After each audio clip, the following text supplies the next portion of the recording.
The courtroom fell completely silent. For a moment, it felt like the entire world stopped breathing. All eyes turned toward the center aisle, where a tiny, 11-year-old girl with long dark hair slowly stepped forward. Her polished but worn black shoes clicked softly against the wooden floor with every step.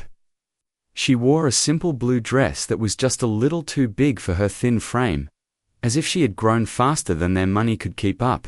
In her trembling hands, she clutched a faded brown folder pressed tight against her chest. At the front of the courtroom, behind a tall wooden bench, Judge Leonard Coleman sat watching her. He was an older man with gray hair, deep lines on his face, and sharp eyes that had seen 30-plus years of human mistakes, lies, and a few rare moments of truth. He adjusted his glasses and frowned slightly. "Young lady," Judge Coleman said in a firm voice, "what are you doing? Sit down. This is a serious court." The girl's knees were shaking, but her voice, though shaky, did not break. "Your Honor," she began, "my name is Mia Torres." She lifted one hand and pointed toward the defendant's table. "That man is my father, Michael Torres, and I'm going to defend him myself. Because no one else is telling the truth." For a heartbeat, there was only stunned silence. Then the entire courtroom erupted. People gasped. Some stood up from their seats to see better. Reporters scribbled frantically in their notebooks. A murmur spread like a wave through the wooden benches. "Order! Order!" Judge Coleman raised his gavel and slammed it down. Crack, crack, crack. The sharp sound echoed through the room until the whispers died down. At the prosecution's table, a tall man in a dark tailored suit, Mr. Clark. The state's attorney sprang to his feet with a smirk that didn't reach his eyes. "Your Honor, this is outrageous," he said. "The child needs to be removed." "She cannot. I have proof," Mia blurted out, holding the folder up high with both hands. Her voice wavered, but did not stop. "Proof that my dad is innocent. Proof that shows who really took the money." Once again, the courtroom went quiet. It was a different kind of silence this time, heavier, more curious. At the defense table, Michael Torres sat frozen. He was a thin man in his late 30s, wearing an orange jail uniform under a borrowed gray jacket. His dark hair was unkempt, his face tired and pale from sleepless nights and months of fear. Tears were already streaming down his cheeks. "Mia," he whispered, barely audible. "Sweetheart, you don't have to do this." But Mia didn't take her eyes off the judge. Judge Coleman leaned back in his chair, studying the little girl in front of him, the too-big dress, the trembling hands, and the fierce determination behind her tears. "Child," he said slowly, "do you understand what you are saying? Your father is accused of stealing $50,000. Very smart lawyers have worked on this case. The evidence against him is strong." "The evidence is wrong," Mia said, her voice suddenly steady. "It's fake, and I can prove it." Another wave of gasps. Even Mr. Clark's confident smile faded a little. For a long moment, Judge Coleman didn't say a word. His eyes moved from Mia to Michael, to the prosecutors, then to the defense attorney, a nervous young man with messy hair and a rumpled suit, named Mr. Patel. Finally, the judge sighed quietly. "In 32 years on this bench," he said, "I have never seen anything like this." He removed his glasses, rubbed his eyes, then put them back on, and looked at Mia again. "But I'm going to do something highly unusual." He pointed his gavel toward the defense attorney. "Mr. Patel, you will assist Miss Torres. She may not act as her father's lawyer, but she will be allowed to testify as a witness and present the documents she claims to have." Mr. Clark shot to his feet again. "Your Honor, I strongly object. This is completely against procedure. She's a child."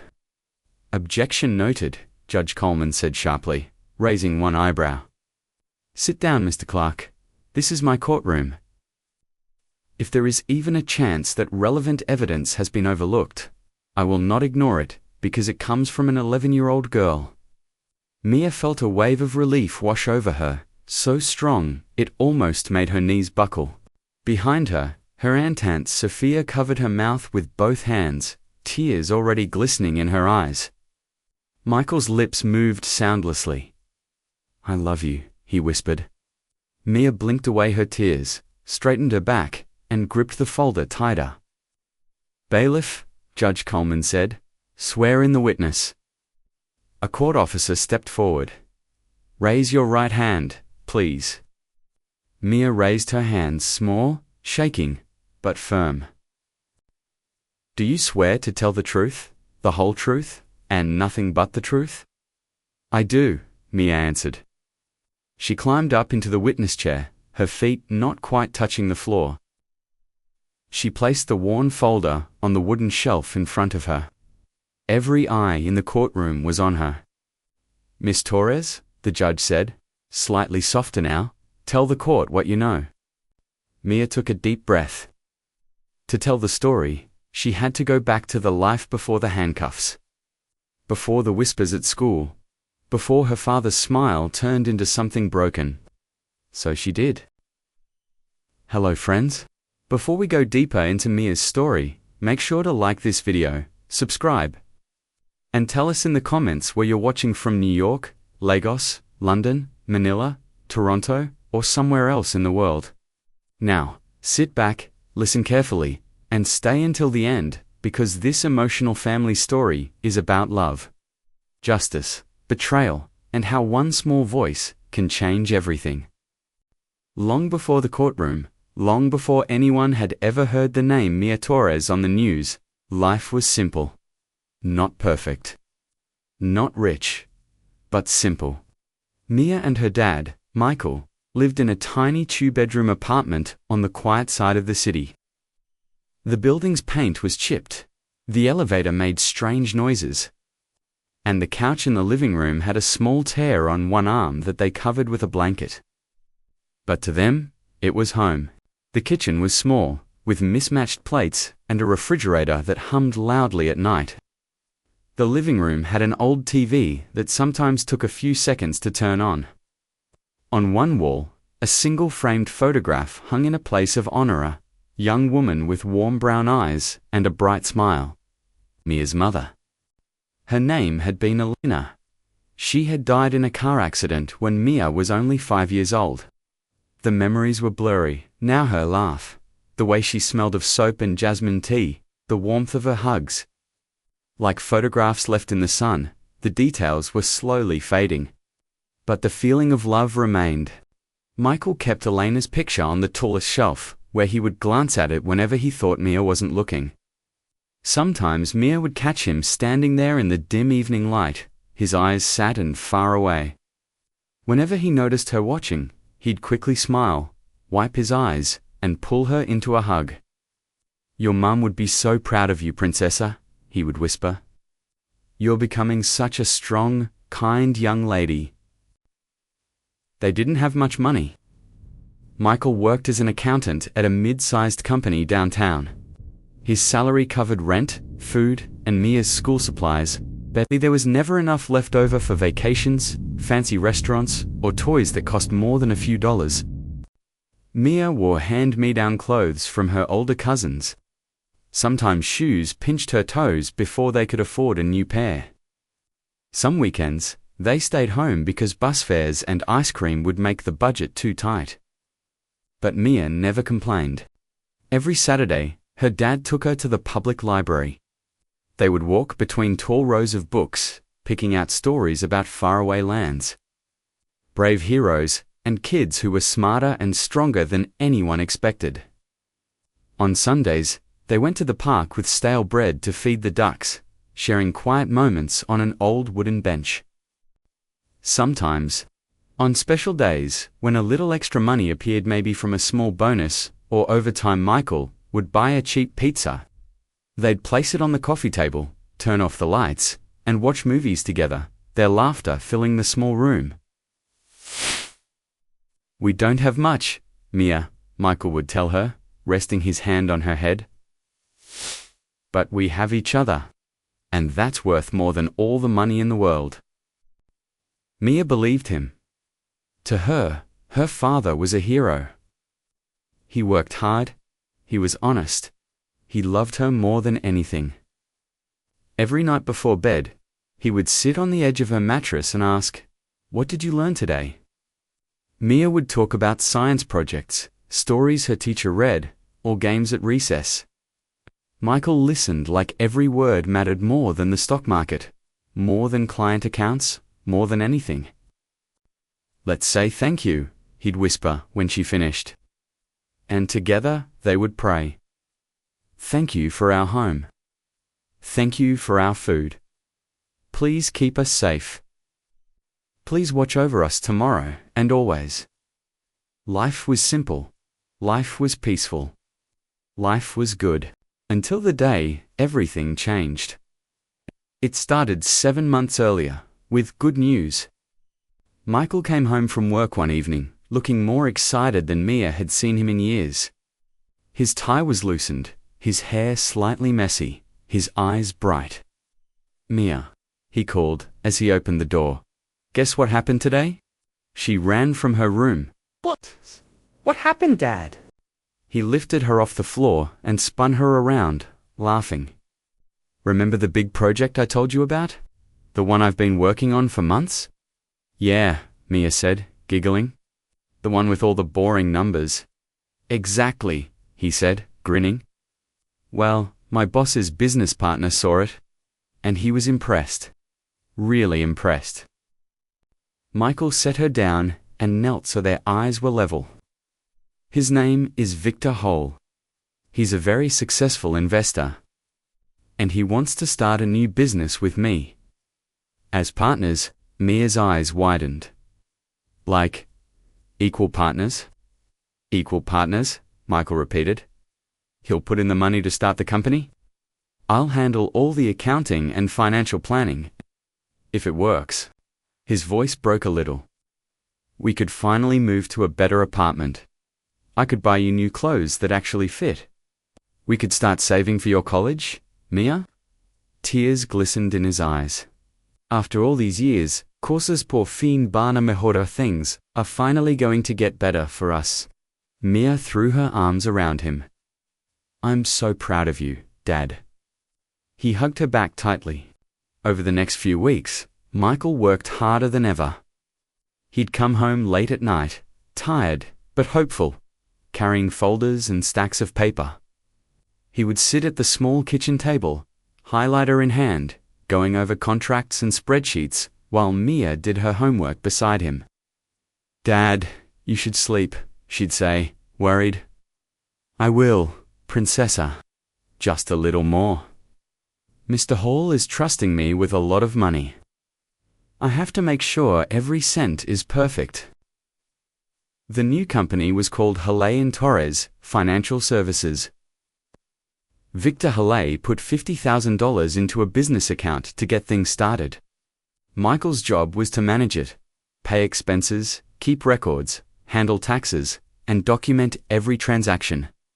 "This is my chance to build something real," Michael told Mia one night as he tucked her in. "To give you the life your mum wanted for you. To make her proud." For 2 months, everything went smoothly. Clients came in. Money started flowing. Michael kept careful records, double-checking every line. He was cautious, transparent, and almost painfully honest. And then, one Monday morning, their entire world shattered. At the office, Michael was sitting at his desk, sipping lukewarm coffee and reviewing invoices, when 2 uniformed police officers walked in. They moved with purpose, scanning the room until their eyes landed on him. "Mia Torres," one of them asked. Michael stood up slowly. "Yes? You're under arrest for theft and fraud." The room went silent. Michael's heart dropped into his stomach. There must be some mistake, he stammered. I haven't. You have the right to remain silent, the officer began, pulling out handcuffs. Cold metal closed around Michael's wrists as his co-workers watched in shock. Some whispered, some stepped back. A few pulled out their phones to record. I haven't stolen anything, Michael pleaded, his voice growing desperate. Check the records, please. Check everything. But no one listened. He was led out of the building in handcuffs, his future dragging behind him like a broken chain. At school that same day, Mia was called to the principal's office. Her stomach twisted as she walked down the hallway, her sneakers squeaking on the floor. Did I do something wrong? She wondered. Did I forget homework? Did someone complain about me? When she opened the door, she saw the principal and a woman in a grey suit with a clipboard. Hello, Mia, the woman said gently. My name is Ms. Larson. I'm from Child Services. Mia's heart started pounding. Where's my dad? She asked. Is he okay? Ms. Larson's face softened, but her tone stayed professional. Sweetheart, your father has been arrested. He's being accused of stealing money from his business. Until things are sorted out, we need to find a temporary place for you to stay. Mia shook her head violently as tears spilled down her cheeks. No. You don't understand. My dad would never steal. He's the most honest person I know. He always says, her voice cracked. He always says money is never worth losing your integrity. I'm sure this is very hard, Ms. Larson said, but I want my dad. Mia cried. Please, I want my dad. But no matter how much she begged, no matter how hard she cried, the system moved forward like a machine that couldn't be stopped. That night, Mia went to stay with her aunt, Sophia, her father's younger sister. Aunt Sophia lived across town in a small, crowded house with her husband and 3 kids. The living room was always full of noise, toys, and the smell of something cooking. Aunt Sophia hugged Mia tightly the moment she arrived. Your dad's going to be okay, Mia, she whispered. This is just a big misunderstanding. They'll fix it. But when the lights were off and the house was quiet, Mia lay in a strange bed, staring at the ceiling, wondering if her father was cold, hungry, or scared. Wondering if he thought she believed he was guilty? A few days later, Aunt Sophia took her to the county jail. They sat in a small visiting booth, separated from Michael by a thick pane of glass. He wore an orange jumpsuit and looked thinner already. His eyes were red, not from anger, but from crying. Mia picked up the phone on her side of the glass. Michael picked up his. Hey, Princessa, he whispered. Dad. Her voice broke. Tears spilled down her cheeks. I'm so sorry. No. Michael shook his head quickly. Don't you be sorry, mi niña. I'm the one who's sorry you have to see me like this. Why do they think you stole money? Mia asked, wiping her eyes with the back of her hand. What happened? Michael swallowed hard. Victor says $50,000 is missing from the business account, he said quietly. The same money he invested. The police say there are withdrawal documents with my signature on them. But, Mia, I never signed those papers. I never touched that money. I swear to you. I know, Mia said immediately. I know you didn't do it. You don't have to convince me. Michael pressed his hand against the glass.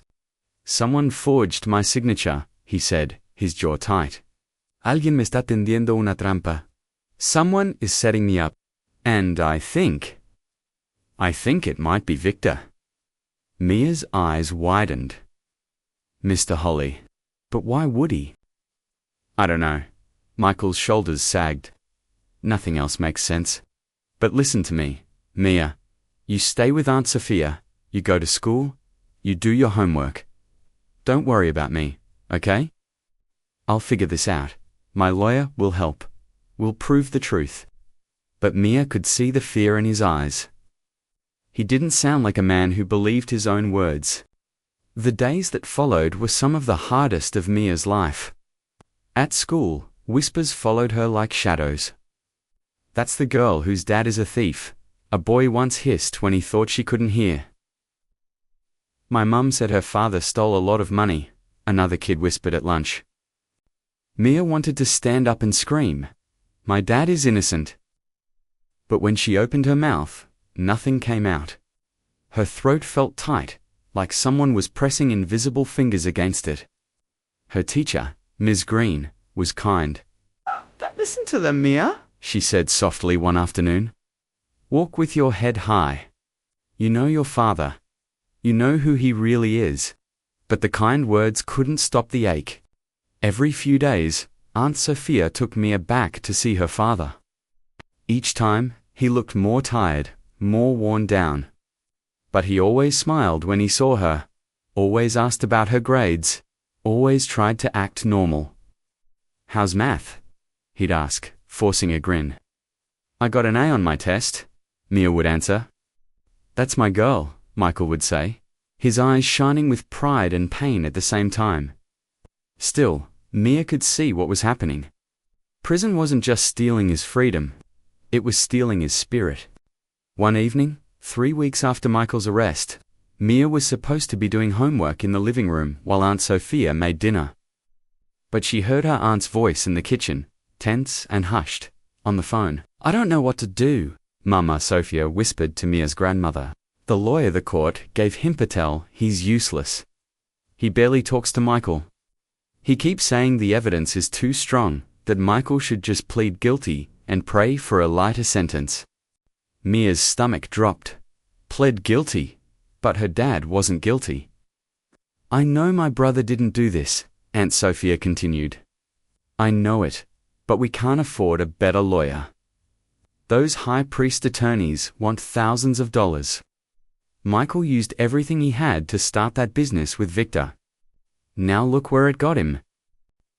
There was a pause. 6 weeks, Aunt Sophia repeated, her voice breaking. "The trial is in 6 weeks, and unless something changes, my brother is going to prison for something he didn't do." Mia's hands began to shake. By the time she went to bed that night, one terrifying thought echoed in her head. No one is coming to save him. Her father, her honest, loving, hard-working father, could spend years in a cell because the truth was buried under forged papers and lies. Mia lay in the dark, tears on her pillow, heart pounding. Then she remembered something. Something her dad told her countless times. "When you have a problem, Mia," he would say, "don't just worry about it. Think about it. Use your brain. Look for clues. Look for solutions. Problems are puzzles. And every puzzle has an answer, clues." The words stuck in her mind like a spark in the dark. Her dad had said someone forged his signature. He said the documents were fake. He said Victor might be setting him up. If that was true, there had to be evidence. Somewhere, proof. Something that showed the truth. But where? The next day after school, Mia asked Aunt Sophia if they could go back to the old apartment. "The landlord let me keep it for 1 more month while we figure things out," Sophia said as she unlocked the door. "But if your dad, if he doesn't come home soon, we'll have to pack everything up." The apartment felt strange now. Empty still. Like a place that had been frozen in time the day Michael was arrested. The air smelled stale. Dust floated in the light from the window. The kitchen chairs were pushed halfway under the table, like someone had been about to sit down, and suddenly never did. "I'll be in the living room packing some boxes," Aunt Sophia said gently. "Take your time, Mia. Grab whatever you want from your room." But Mia didn't go to her room. She went to her father's. Michael's bedroom was simpler bed neatly made, a small dresser, and a tiny desk by the window. On the desk were stacks of papers, bills, receipts, work documents, The police had taken some files as evidence. But they hadn't taken everything. Mia sat down in his chair and pulled the papers closer. She didn't understand most of the words.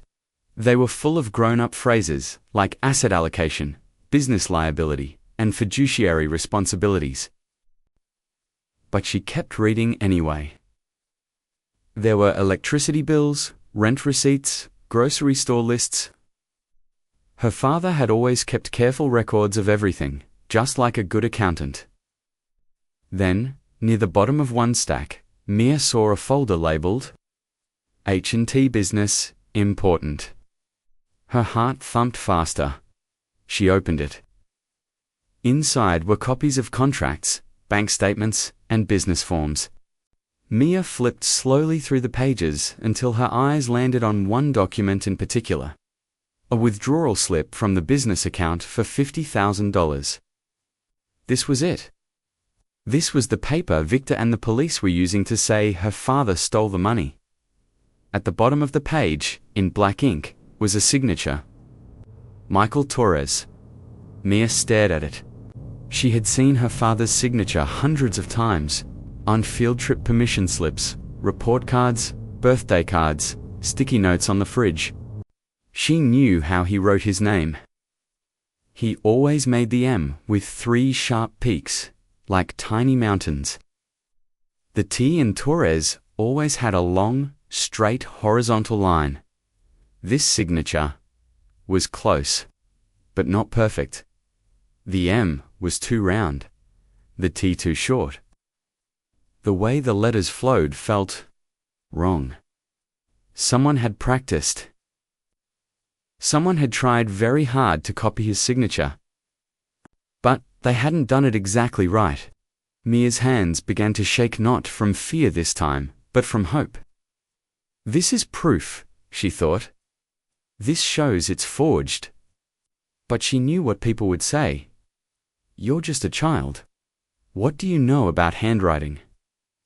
She needed more. She kept digging through the folder. Near the back, she found several pages of bank statements from the business account. Her eyes fell on one line. Withdrawal, $50,000, March 15th to 2nd, 30 p.m. March 15th. That date meant something. Mia dug into her backpack and pulled out her school planner. She flipped back to March, scanning each page. Then, she saw it. On March 15th, in purple ink, underlined twice, she had written, Parent-teacher conference, 2 p.m., Ms. Green, Dad coming. Her heart pounded in her ears. If the bank records said the money was taken at 2:30 p.m., and her father had been sitting in her classroom from 2 o'clock to 3 o'clock, he couldn't have been at the bank. He couldn't have withdrawn the money. He had an alibi. Why hadn't anyone brought this up? Why hadn't his lawyer used this? She kept searching. At the very back of the folder, tucked between 2 bank statements, Mia found something else. An email printout. At the top, it showed the sender, Victor Haley. Recipient, Michael Torres. Date, February 20th. 3 weeks before the money vanished. The subject line read, About my investment. Mia read the body of the email slowly. Michael, I've been thinking. This partnership isn't working out the way I hoped. I'm going to need my initial investment back soon. Let's discuss how to close the business properly. Her eyes widened. Victor had wanted his money back. He had been thinking about ending the partnership. Then, 3 weeks later, he claimed Michael stole that same $50,000. If Victor had simply closed the business honestly, he would have gotten his money back and that would have been it. But if he accused Michael of stealing, he could send Michael to prison. He could sue him, he could play the victim, keep the money, and maybe hide other debts at the same time. Mia didn't fully understand all the adult motives, but she understood enough. Victor had a reason to frame her father. Mia, are you okay in there? Aunt Sophia called from the living room. Yes, Mia called back. Just a minute, He quickly gathered the most important papers, a forged-looking signature, the bank statement with the date and time, the email about closing the business, and tucked them into her backpack. She wasn't a lawyer. She wasn't a detective. She was just an 11-year-old girl with a backpack and a broken heart. But she knew one thing. She was not going to just sit and watch her father go to prison for something he didn't do. Someone had to fight for him. And if the grown-ups weren't going to do it, then she would. From that day on, Mia had a new routine. Every afternoon after school, instead of going straight home, she told Aunt Sophia she was doing homework with a friend. It wasn't a total lie. Her friend just happened to be the public library. There, she sat at the computer and typed words she had only heard in passing. How does a trial work? What is evidence? What is testimony? Defendant versus prosecutor explained for kids. She read articles, watched videos, and scribbled notes in a cheap notebook. She learned that the defendant is the person accused of a crime. The prosecutor is the lawyer trying to prove they're guilty. Evidence is anything that helps show what really happened. Testimony is when someone tells the court what they know. She learned that sometimes evidence gets missed. Sometimes people don't look hard enough. Sometimes the truth sits in a dusty folder on a small desk in a tiny apartment, and no one sees it. Mia also used the library's copy machine to make duplicates of the documents she had found. She spent her small allowance on paper and copies instead of snacks. She organized everything carefully into the worn folder. Document 1. Withdrawal slip with forged signature. Signature looks wrong. Document 2. Bank statement showing March 15th, 2:30 p.m. Withdrawal dad at school, 2 to 3 p.m. Document 3. Email from Victor wanting his investment back. Motive to frame dad. Document 4. School planner entry, parent-teacher conference, same time. She even thought of something else. The next time she visited her dad, she asked, "Dad, on March 15th, the day you came for my conference, do you remember anything else about that afternoon?" Michael frowned, thinking, after we met with Ms. Green, we went next door to that cafe, remember? I bought you hot chocolate and got a coffee for myself. Mia's eyes lit up. Did you pay with cash or card? Card, I think. He squinted. Yeah. I almost always use my credit card. Mia leaned closer to the glass. Do you still have the credit card statements somewhere? In my desk, he said slowly. In a folder labeled bank records. He paused, then narrowed his eyes slightly. Mia? Why are you asking all this? She pressed her hand to the glass. Because I'm helping you, Dad, she whispered. I'm going to prove you're innocent. Michael's eyes filled with tears. Sweetheart, this is too much for you. No, she interrupted quietly. You've always taken care of me. Now I'm going to take care of you. Later, back at the apartment, Mia found the bank records folder and dug through the monthly credit card statements. When she found the one for March, she traced her finger down the list and stopped. March 15th to 2nd, 47 p.m. Brew Corner Caf, Lildan Uling Mayan. The cafe right next to her school. If the money had been withdrawn at 2:30 p.m. on the other side of town, and Michael's card had been used at 2:47 p.m. near the school, there was no way he could have been both places. It was more proof. She added it to the folder. The puzzle was starting to come together. 2 weeks before the trial, Aunt Sophia reluctantly drove Mia to the office of Michael's lawyer, Mr. Patel. The office was small and cluttered piles of documents, coffee cups, and folders stacked everywhere. Mr. Patel, a young man in his early 30s, looked exhausted and overwhelmed. Can I help you? He asked without looking up from his computer. Yes, Mia said, stepping forward. I'm Mia Torres. Mia Torres's daughter. I need to talk to you about my father's case. Mr. Patel glanced at her briefly, then sighed, clearly not expecting much. Look, kid, I know this is hard, but your father. I found evidence, Mia said, placing her folder on his desk. Evidence that shows my dad didn't steal anything. She opened the folder and began to lay out each document, explaining them one by one, the differences in the signature, the timing of the bank withdrawal, the parent-teacher conference, the cafe receipt, the email from Victor. At first, Mr. Patel looked bored. Then, his eyebrows slowly rose. He leaned closer. Wait, he said, picking up the bank statement. You're telling me your father was at a school conference from 2 to 3. And you have this plan or entry to prove it? And then this cafe receipt at 2:47 near the school? Yes, Mia said quickly. And Ms. Green, my teacher, remembers she can tell the court he was with us. Mr. Patel grabbed another page. And this email from Victor, he muttered.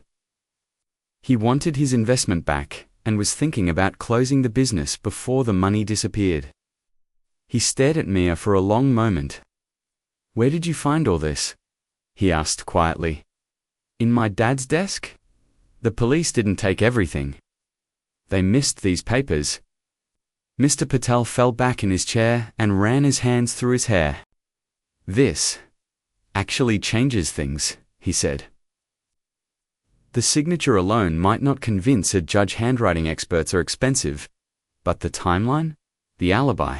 That's strong, very strong. Mia's heart fluttered. So, can you use this to help him? I'll try, Mr. Patel said, already scribbling notes. I'll contact your teacher, see if the cafe still has security footage or receipts, and I'll review every email Victor ever sent. Your father, Mia. He looked at her with something new in his eyes. Respect. Your father is very lucky to have you. Mia walked out of the office that day, feeling lighter than she had in weeks. Someone had finally listened. But hope didn't last long. A week before the trial, the phone rang at Aunt Sophia's house. Mia listened from the doorway as her aunt spoke to Mr. Patel. What do you mean the school won't let Ms. Green testify? Sophia shouted. She was there. She remembers the conference. She paused, listening, then rubbed her forehead. They don't want the school district involved in a criminal case, she repeated bitterly. This is about an innocent man's life. Another pause. The cafe deleted their video recordings after 30 days. Of course they did, she muttered. Mia's stomach twisted. And the email? Sophia asked. What about that? She listened, then sank slowly into a chair. I see, she whispered. They're saying it doesn't prove Victor framed, Michael. It just proves he wanted his money back. When she hung up, Mia already knew. It's not enough, is it? Mia asked quietly.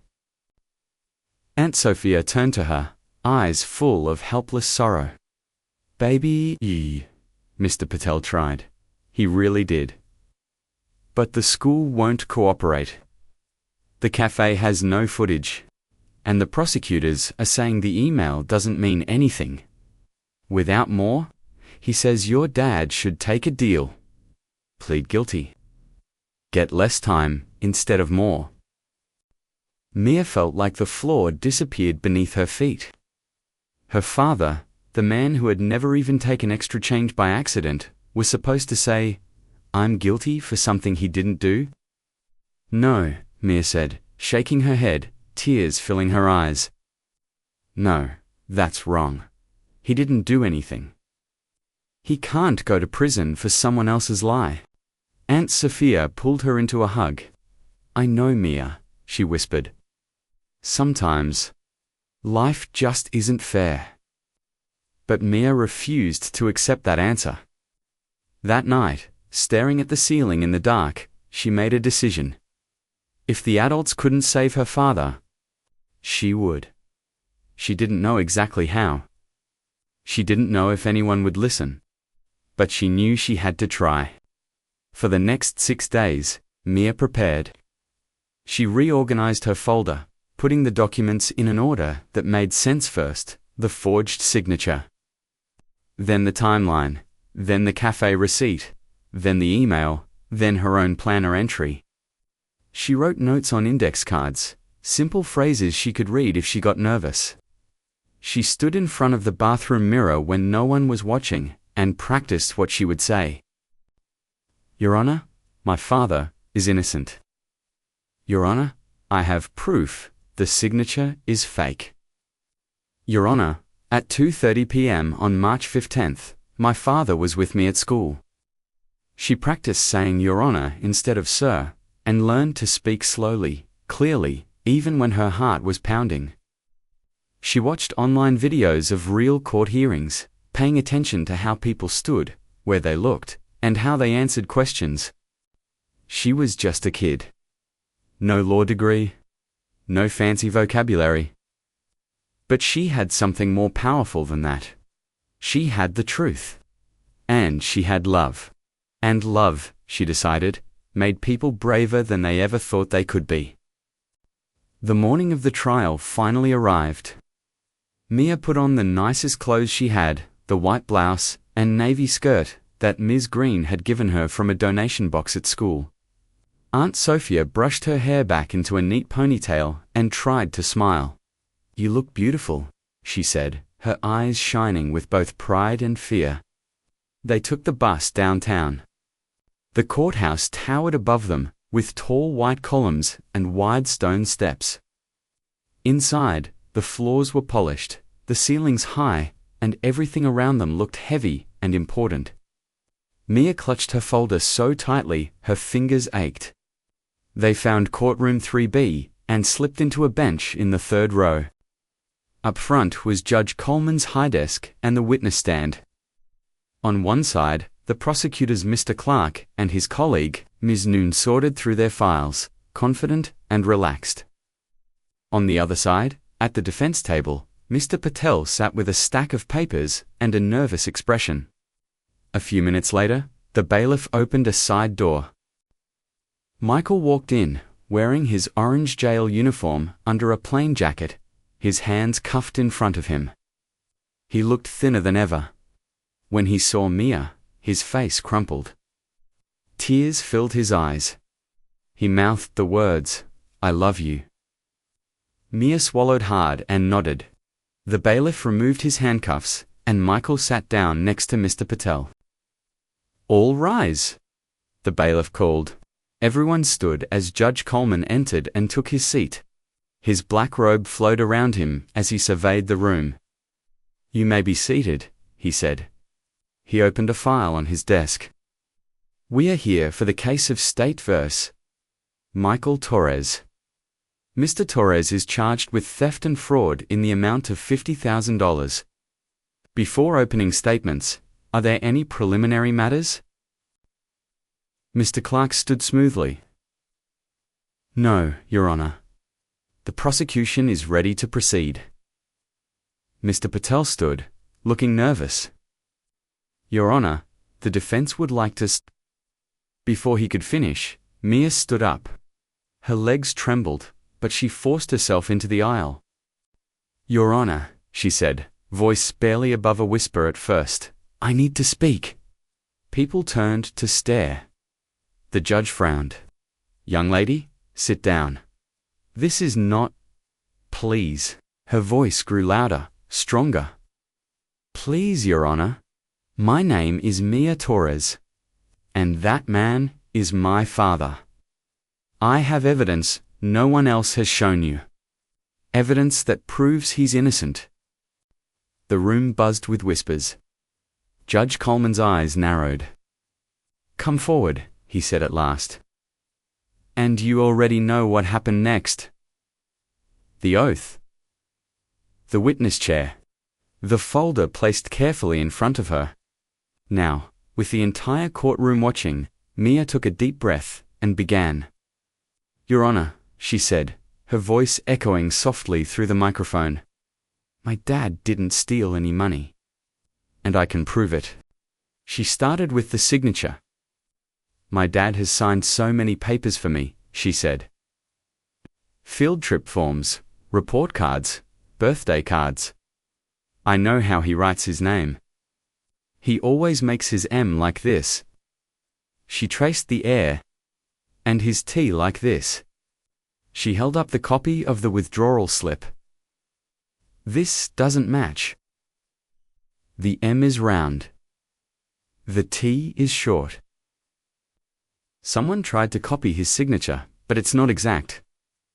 Mr. Clark objected. Of course. Your Honor, she is not a handwriting expert. Her opinion is not legally reliable. Her testimony will be considered with all other evidence, Judge Coleman replied calmly. Continue, Ms. Torres. Next, she presented the bank statement. This paper shows the money was taken from the bank on March 15th at 2:30 p.m., she said. But that day, my dad was at my school with me. She held up her planner. My teacher scheduled a parent-teacher conference from 2 to 3. I wrote it down here. He was sitting in the classroom, talking to Ms. Green, when they say he was at the bank. He can't be in two places at once. The prosecutors exchanged surprised glances. Do you have proof of the conference? The judge asked. My teacher remembers, Mia said, frustration creeping into her voice. But the school won't let her testify. They said they don't want to be involved. She didn't hide her annoyance. But I have this. She pulled out the credit card statement. After the conference, my dad took me to the cafe next to the school. He bought me hot chocolate. Right here it says, Brew Corner Calf. March 15th, 2:47 p.m. That's 15 minutes after the money was taken, on the other side of the city. It takes at least 30 minutes to drive there. It's impossible. Murmurs swept through the courtroom. Mr. Patel stood. Your Honor, the defense moves to enter these documents into evidence, he said. The credit card statement clearly supports the defendant's alibi. Judge Coleman nodded. So ordered. Finally, Mia took out the email. This is from Mr. Harley, she said, glancing toward Victor, who sat in the front row behind the prosecutors, dressed in a crisp suit, silver watch glinting under the lights. He sent this 3 weeks before the money went missing. He says he wants his investment back and wants to close the business. She looked directly at the judge. If he wanted his money back so badly, what if he took it out himself, and then blamed my dad? Then my dad goes to jail, and Mr. Holley gets to act like a victim. More whispers. The judge raised a hand for silence. Ms. Torres, he said gently, let the attorneys argue about what this email means. For now, just tell us what you know. Mia nodded, swallowing. One more thing, Your Honor, she said. She looked at her father. He was staring at her like he couldn't believe she was real. My dad is the most honest person I know, she continued, her voice shaking slightly. He always told me, money isn't worth losing who you are. He wouldn't steal. Not a dollar. Not a penny. I know people say I'm just a kid and that I don't understand. But I understand enough to know my dad didn't do this. All I'm asking is that you really look at the evidence. Please don't send an innocent man to prison. For a long moment, the only sound in the courtroom was the soft hum of the ceiling fan. Judge Coleman looked at Mia. Then at Michael. Then at Victor. Then at the prosecutors. Mr. Clark, he said, you may cross-examine the witness. The prosecutor approached, confident again. Miss Torres, he said smoothly, you love your father very much, don't you? Yes, sir, and you'd do anything to help him. Yes. So isn't it possible that you're seeing what you want to see? That you're so desperate to believe he's innocent, that you're twisting things in your mind? Mia looked him directly in the eyes. No, sir, she said calmly. The documents are real.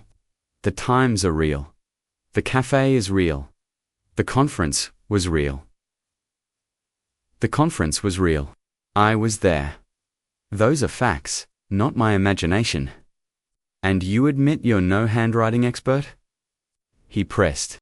Yes, but I know how my dad writes his name. You could hire an expert if you actually wanted to know the truth. A few people in the audience chuckled quietly. Color rose in Mr. Clark's cheeks. He tried a few more questions, but Mia's answers were clear, consistent, and simple. In the end, he had to step back. No further questions, he muttered. You may step down, Miss Torres, Judge Coleman said. Mia climbed down from the witness stand and walked back to her seat. Her whole body tingled with leftover adrenaline. Aunt Sophia grabbed her hand and squeezed. You were amazing, Mia, she whispered through her tears. So brave.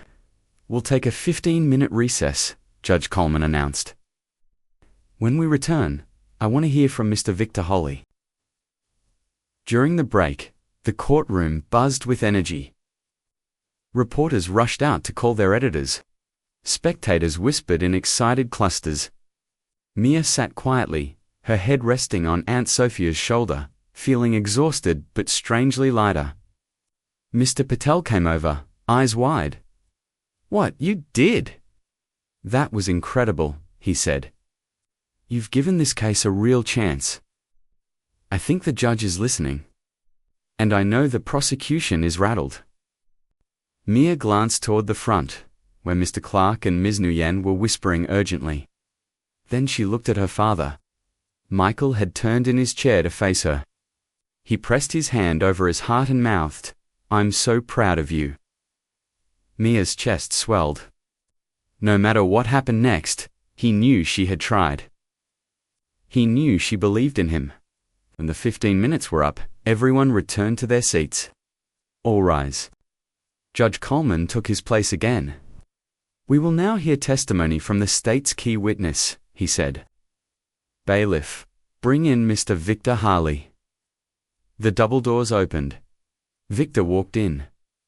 He was tall, with perfectly styled silver hair, a flawless gray suit, and polished black shoes that shone under the lights.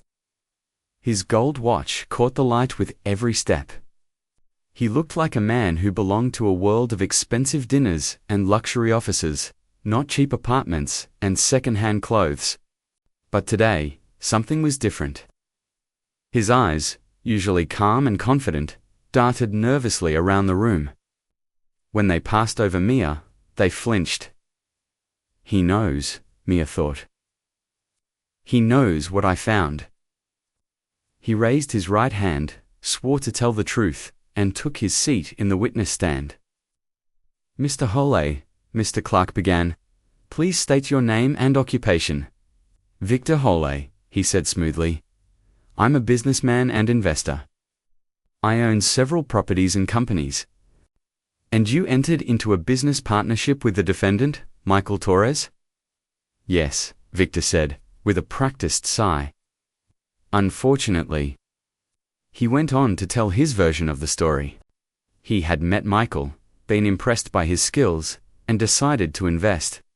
He claimed that at first, everything seemed fine. But then he noticed irregularities in the finances. Money moving in strange ways. A lack of transparency? When he checked the account, the $50,000 was gone. The bank showed a withdrawal document with Michael's signature. I trusted him, Victor said, his voice heavy with fake sadness. And he betrayed that trust. It broke my heart. Some people nodded, moved by his performance. To someone who didn't know better, he sounded sincere. But Mia knew more now. No further questions, Mr. Clark said, satisfied. Mr. Patel? Judge Coleman asked. Yes, Your Honor. The defense would like to cross-examine. Mr. Patel stood, holding Mia's folder. Mr. Harley, he began, you testified that you noticed financial irregularities. Did you document these concerns anywhere? Emails? Letters? Reports to the police? Victor shifted slightly. No. I was trying to give Mr. Torres a chance to explain himself first. I see, Mr. Patel said. Let's look at this email instead. He handed Exhibit C to the bailiff, who passed it to Victor. This is an email you sent Mr. Torres on February 20th, is it not? Victor's jaw tightened. Yes. Please read the highlighted sentence. Victor swallowed. The partnership isn't working out the way I hoped, he read aloud. I'm going to need my initial investment back soon. So you wanted your $50,000 back? Mr. Patel said. 3 weeks before you claim it was stolen. I meant when we closed the business properly, Victor replied quickly. Not for him to take it secretly. Mr. Patel paced slowly.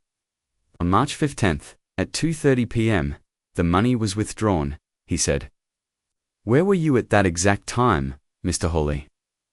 Victor hesitated. I don't recall, that was months ago. You don't remember where you were when $50,000 of your money disappeared?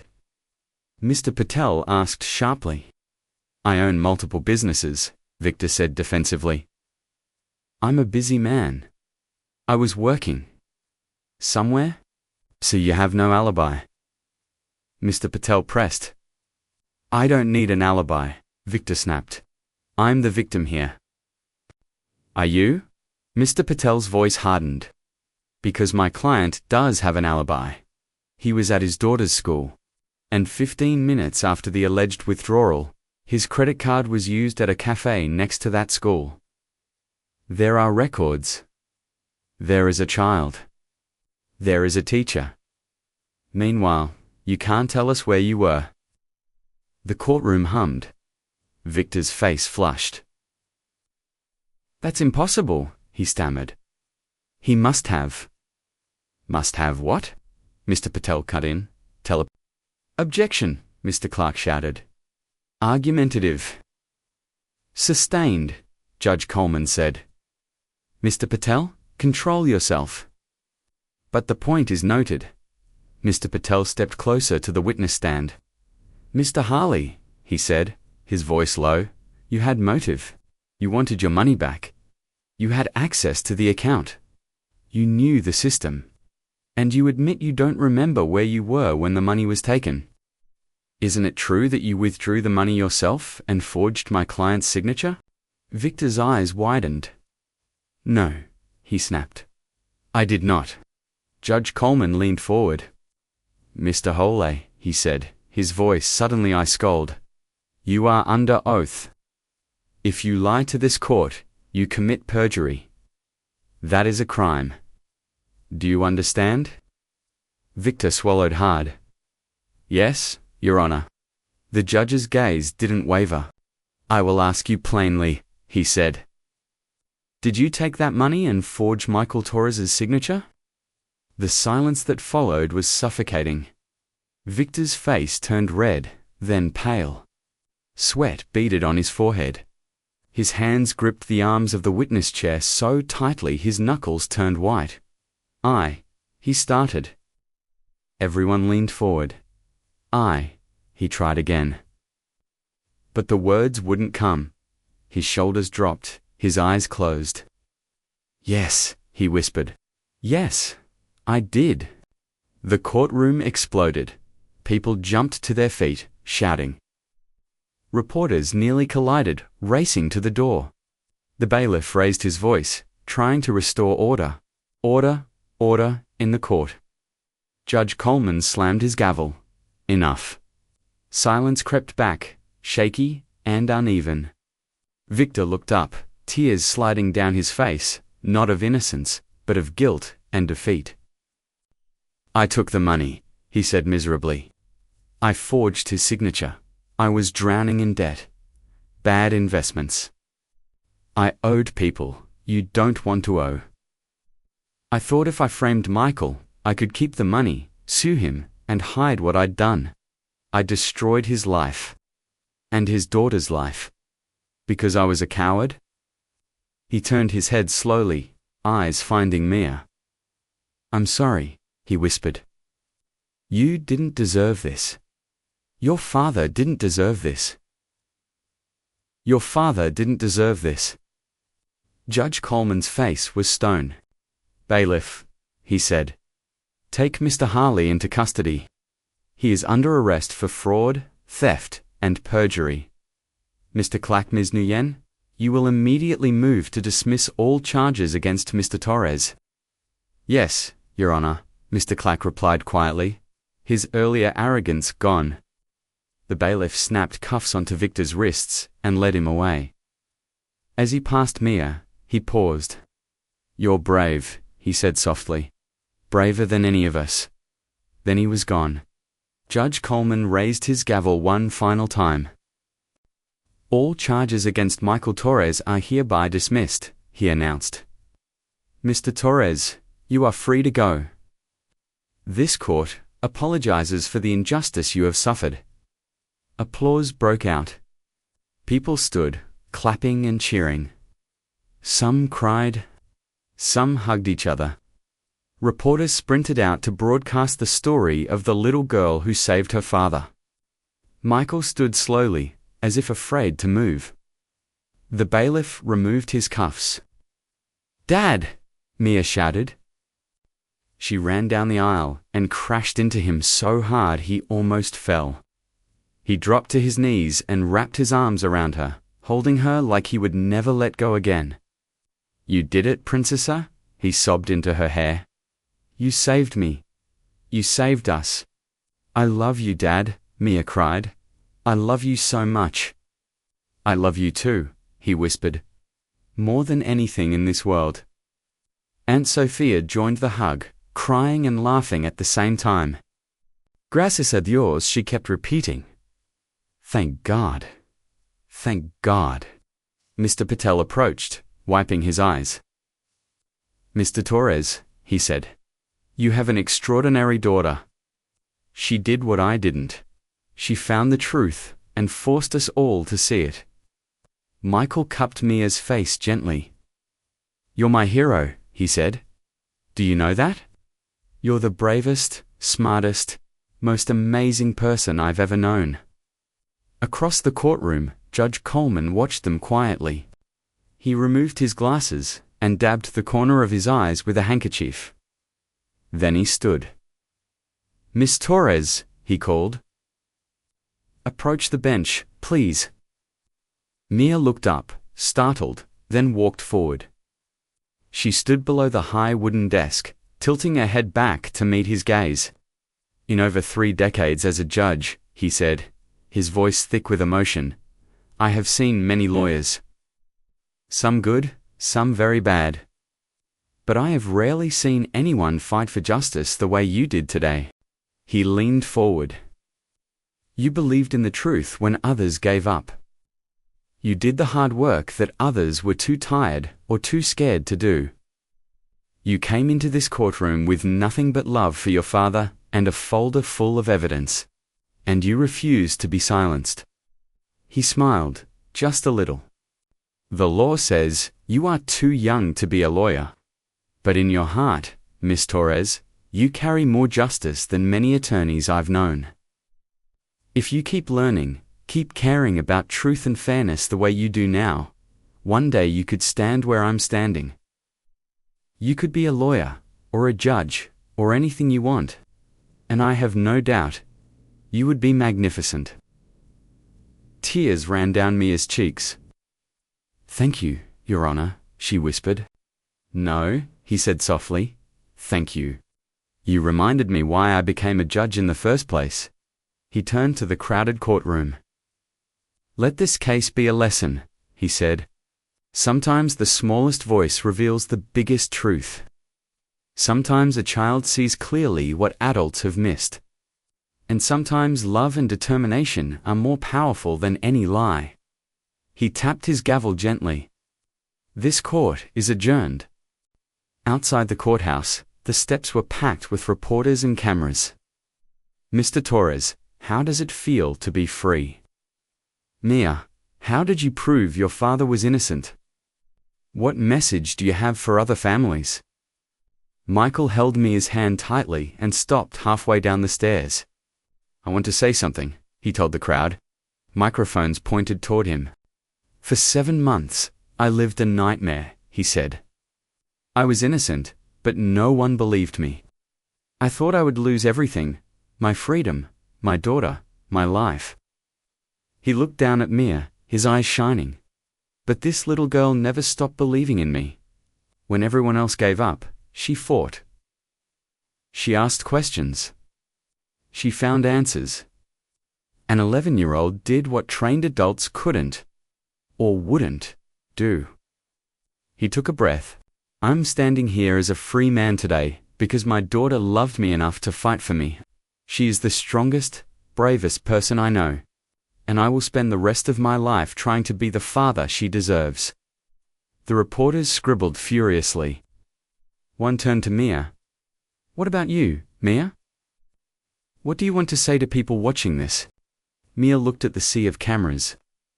She thought of the sleepless nights, the tears, the fear, and the moment in court when Victor finally said yes. I just want to say, Mia began, if you love someone, don't give up on them. When everyone told me my dad was guilty, I didn't believe them because I know him. I know his heart. She swallowed. And if someone you love is being treated unfairly, don't just sit there and cry. Do something. Ask questions. Look for answers. Even if you're just a kid, your voice matters. The truth matters. Sometimes, the smallest person can make the biggest difference. The reporters clapped. Some of them had tears in their eyes too. That evening, for the first time in months, Michael and Mia walked back into their little apartment together. The air was dusty. Cobwebs gathered in corners. The couch still had its small tear. But now, the place felt alive. Estamos en casa, Michael whispered, lifting Mia into his arms. We're home, sweetheart. We're finally home. They spent the evening cleaning, laughing, opening windows, and sweeping out stale shadows. Michael made spaghetti, Mia's favorite. They ate at the kitchen table and talked until the plates were empty and their hearts were full. Later, in her own bed, Mia snuggled under familiar blankets as Michael sat beside her, just like before. Dad? She asked softly. Yes, Princessa? What will happen to Mr. Helene now? Michael sighed. He'll go to trial, he said. He'll probably go to prison for a long time. What he did was very wrong. Do you hate him? She asked. Michael was quiet for a moment. I'm angry about what he did, he admitted. He almost destroyed our lives. But hate. He shook his head. Hate eats you from the inside, and I'd rather spend my energy loving you and rebuilding our life. He brushed a strand of hair from her forehead. I hope he learned something from this. I hope he becomes a better person. But mostly, I hope we can move forward. Me too, Mia whispered, yarning. You must be exhausted, Michael chuckled softly. You fought a whole trial today. Yeah, she said with a little laugh. It was kinda tiring. Can I ask you something? She added, will you pray with me, like we used to?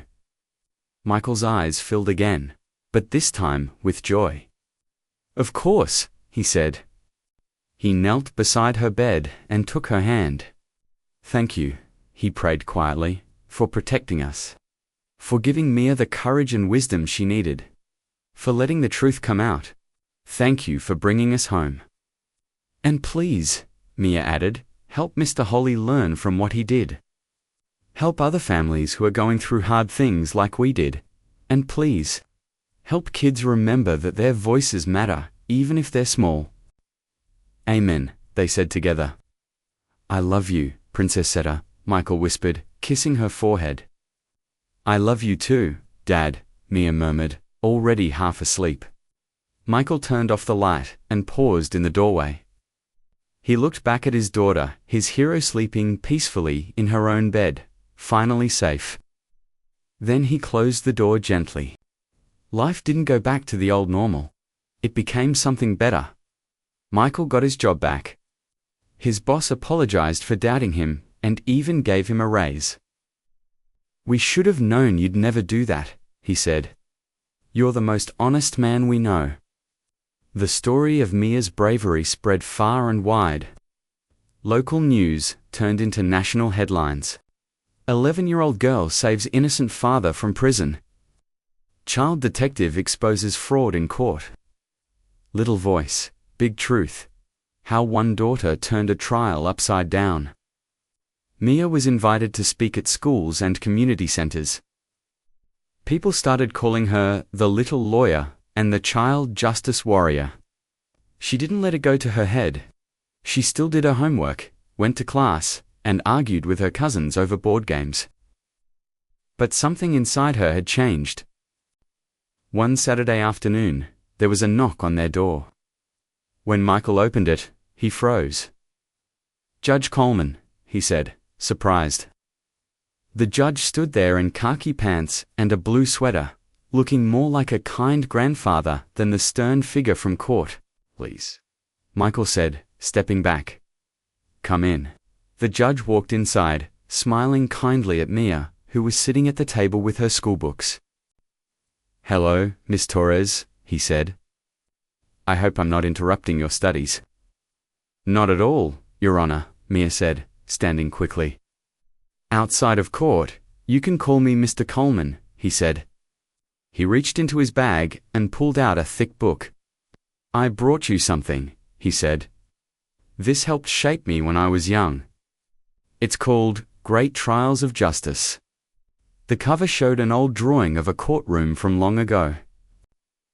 "These are stories of people who fought for what was right, even when the odds were against them," he explained. "When I heard what you did, I thought, you belong in these pages someday. Or maybe you'll write your own." Mia took the book as if it were made of glass. "Thank you so much, Mr. Coleman," she said. "I'll read every page." "I'm sure you will," he replied. He turned to Michael. "You should know," he added, "that Mr. Hole has pleaded guilty to all charges. He will serve 8 years in prison and has agreed to pay full restitution, including compensation for your legal expenses and lost wages." Michael's jaw dropped. "Okay, didn't expect that," he admitted. "Justice," Mr. Coleman said simply. "Real justice. And your daughter made it possible." After he left, Mia sat on the couch with her new book, leaning against her father's side. "Dad?" she asked. "Yes? Yes. Do you think I should be a lawyer one day? Or a judge?" Michael smiled. "I think you should be whatever makes you happy," he said. "A lawyer, a teacher, a doctor, an artist. Whatever you choose, you'll be amazing. Because you have something special inside you: courage, compassion, and a love for truth. Those will make you great at anything." Mia rested her head on his shoulder. "I think I might want to help people the way you and Judge Coleman help people," she said. "Maybe in a courtroom. Maybe somewhere else.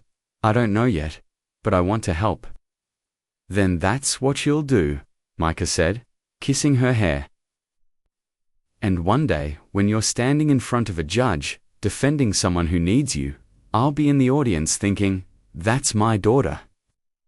My brave, brilliant, beautiful daughter, who once saved my life." Mia smiled softly. "We saved each other, Dad," she said. "That's what family does. If you've watched all the way to this moment, thank you.